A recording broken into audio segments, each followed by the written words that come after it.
They laughed at her because she was poor, but if only they knew the man she kept giving small change to was the same man secretly building her entire future.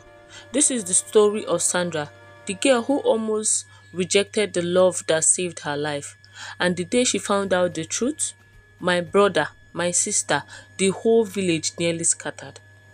In the heart of Port Harcourt, where the streets hum with the sound of generators, traffic and dreams too heavy for young shoulders, lived an 18-year-old girl named Sandra Okeke. Sandra was the kind of girl you would notice even in a crowd. Beautiful without trying, brilliant without boasting, strong without shouting. Her hair was always packed in a neat puff. Her eyes carried the hunger of someone chasing a future she could barely afford. Her mother, Mama Grace, a widow, fried akara from a rusty pan near the junction. Their house was a single room painted by rain and time. Every morning, Sandra woke up before sunrise, swept the whole compound, helped her mother at the akara stand, and afterwards went job hunting, trying to save money to enter the university. But there was one problem. Sandra had dreams bigger than her pocket, and poverty was the only constant thing in their lives because they never had. Still, she held on because some dreams refused to die. One humid afternoon, after another failed attempt to find a job, Sandra was walking home tired, dusty and frustrated when a yellow keke napep slowed beside her. The driver smiled, a small humble smile. His name was Caleb. Caleb was not the kind of man people respected. His t-shirt was always worn out, his slippers was always dusty, and his keke was held together by prayers and tape. But he had the gentlest eyes, the kind that made you feel safe around him. He didn't talk much, he just nodded and said, "Sandra, enter, I will drop you, no money." At first, Sandra refused. She wasn't used to free things, but Caleb insisted, and from that day, she began to respect him and notice him more. He was always there, waiting to help carry her books, buying her a cold pure water when she looked tired, or simply greeting her with warmth when life felt too heavy. She liked him, not romantically, but genuinely, the kind of likeness that grew from respect. And Caleb loved her quietly, silently, powerfully, like a secret prayer whispered daily. One morning, after helping her mother at the akara stand, Sandra reached into her market bag and felt something strange. A brown envelope. She froze.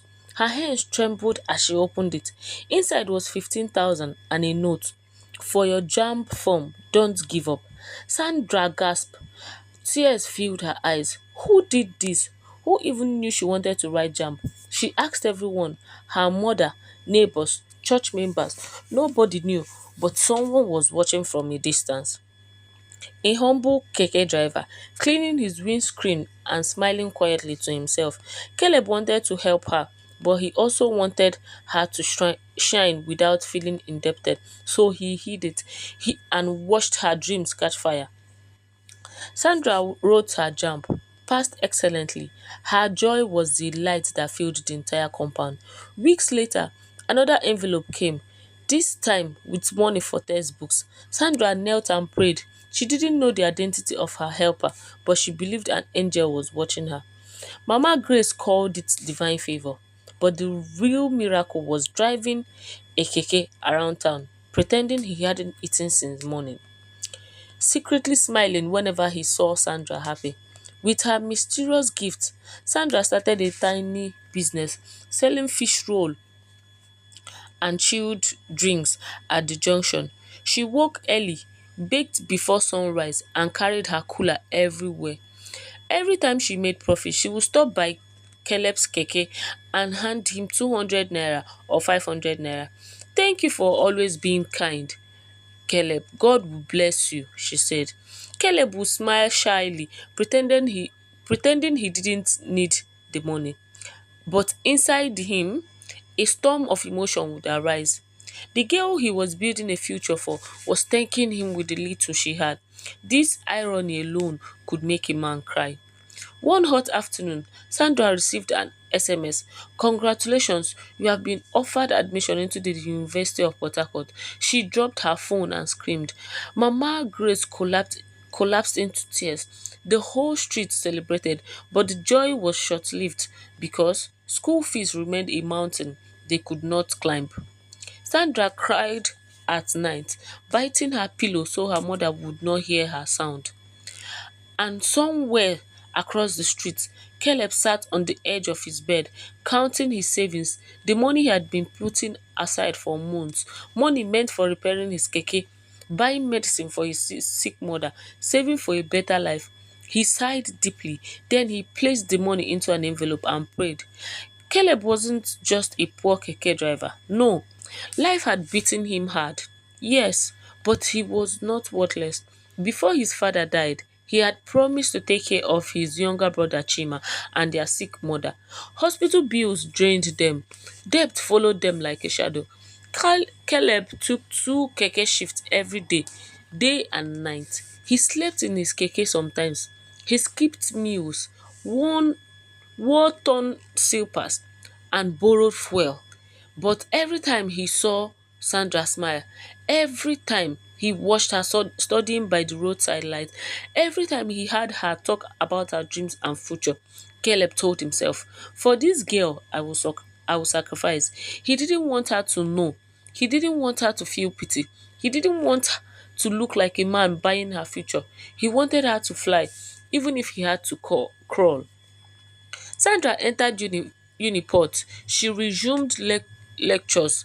She grew her business. She became popular for her intelligence and humility. Boys on campus noticed her. Some wanted to date her. Some wanted to ruin her. Some wanted to rescue her. One particular boy, Toby, a rich kid with a Lexus and a loud mouth, chased her aggressively. He bought her shawarma and pizza for her, sent her airtime, offered to pay for her textbooks, but Sandra's heart wasn't interested. Her gratitude for some reason was always drawn back to Caleb. There was something about his sincerity, something about his kindness, something about his quiet dignity that felt real. Toby didn't give up. He became obsessed, and this is when trouble began. In in Sandra's compound lived two sisters, Ngozi and Amara, gossipers, professional troublemakers. They spread rumors. Sandra has a sugar daddy, she can't afford university oo. Dat girl is pretending. All dis her innocence is fake. Watch, she will soon follow Toby with his car. They mocked Caleb too. Whenever he passed with his keke, they would shout, Caleb the keke man, big man helper, maybe Sandra will marry you if poverty becomes a trend.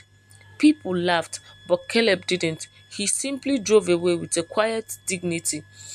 Sandra heard the rumors but cried sometimes, but she kept going. One evening, rain poured heavily, thunder rolled, Port Harcourt roads became rivers. Caleb had just finished his long shift when he remembered the envelope he had planned for Sandra's school project. Despite the rain, he rushed to deliver it because he knew she would needed it urgently. The storm was wide, visibility was bad. A reckless driver slammed into Caleb's keke. It shattered. People screamed. Caleb was knocked unconscious. That night, Port Harcourt witnessed both rain and tears. For the first time in years, no brown envelope arrived. Sandra became confused, then anxious, then terrified. Her school fees balance was due. Her business was slowing down. Her mysterious helper had vanished. She cried silently at night. Her life began to crumble again. Little did she know, her helper was lying in a hospital bed, fighting for his life. One afternoon, Sandra sat outside her compound, sobbing quietly. Caleb's younger brother Chima walked past and froze when he saw her tears. Then he spoke the words that would break and mend Sandra's heart at the same time. Auntie Sandra, why are you crying? Is it because Caleb is in the hospital or because he can't bring your school fees again? Sandra's breath stopped. What did you say? Chima blinked innocently. It was Caleb now. He's the one paying your school fees, sending you those envelopes. He even had accidents because he was rushing to bring the last one. Sandra didn't hear the rest. Her entire world turned upside down. The mystery angel, the anonymous helper, the silent miracle worker had been the humble keke driver she thought she was just helping. Her knees weakened, her back her back dropped, her pulse raced. She ran like a woman chasing her destiny, like fire catching air. Sandra burst into the small clinic near mile 3. She saw him, Caleb, lying there bandaged, weak, barely breathing. Sandra broke down instantly. She knelt beside him, holding his hand, crying like she had lost everything. His eyes slowly opened. He stared at her. A tear escaped from his own eyes. Sandra, you found out. She couldn't speak. Her voice was buried under emotions. He continued, struggling to breathe. I didn't want you to love me because of money. I just wanted you to fly. Sandra sobbed deeply. Caleb, why would you do all this for me? He smiled painfully. Because when I looked at you, I see a future brighter than my own. And I I wanted to be part of the story. Sandra cried on his chest, shaking, trembling, and overwhelmed. In this moment, her heart found its home. After Caleb's accident, Sandra changed. She became more fierce, more determined, and more ambitious. She grew her business. She topped her classes. She helped her mother. She visited Caleb every week, caring for him like family. She paid some of his hospital bills quietly, secretly, the same way he helped her. Years passed. Sandra finished university with honors. She completed her NYSC. She began teaching in a private school and running a large snacks business. And Caleb, his health recovered. He went back to driving keke, but life began to smile at him again. One evening, Sandra called him. She took him to a quiet riverside spot where the sunset painted the white water gold. She held his hands. Caleb, you built me into a queen, and now I want to build a kingdom with you. For the first time in his life, Caleb cried openly. Tears of joy, tears of disbelief, tears of love fulfilled. Sandra hugged him tightly. The world paused. Their wedding was small but beautiful. Colorful gele, bright wrappers, dancing, laughter and joy that filled the air like perfume. People came from far and wide. Even those who mocked Caleb cried when they saw him standing proudly beside his bride. Sandra later opened a big shop for Caleb. He expanded, bought 5 new tricycles and started a transport business. They lived in peace, in joy, in love. Never underestimate the quiet people. Never look down on the simple ones. Angels don't always wear fine clothes. Sometimes they drive keke. Kindness is a seed, love is the water, and destiny is the harvest.